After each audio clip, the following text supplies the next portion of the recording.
Hi family, hi guys. Happy Father's Day po sa lahat ng mga father dyan out there. Kay Don Rico sa aking father, most especially sa aking father, Don Rico Castillo Domingo, and to my brother, Boss Arnold Domingo, and sa mga kasing ko dyan, alam niyo na kung sino kayo. Happy Father's Day to all. Tsaka po yung ating pinakamamahal na biyenan. Alam niyo naman, nag-iisa lang yung biyenan ko na yan.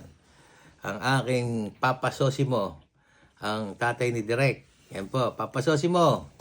Happy Father's Day in heaven. God bless. Ito po ang aming handa, pizza. Alright. God bless us always. Ulam for tonight, pizza. Beautiful. Hi guys, family. Ito po, tikman na po natin ang ating pizza. Father's Day pizza. Tikman po natin ang lasa. Lagyan po natin ng Tabasco, Pampagana. Yan. Uy, nilaglag. Yan. Wow. Beautiful. Nainit-init pa. Ulam for tonight. Domino's Pizza. Beautiful.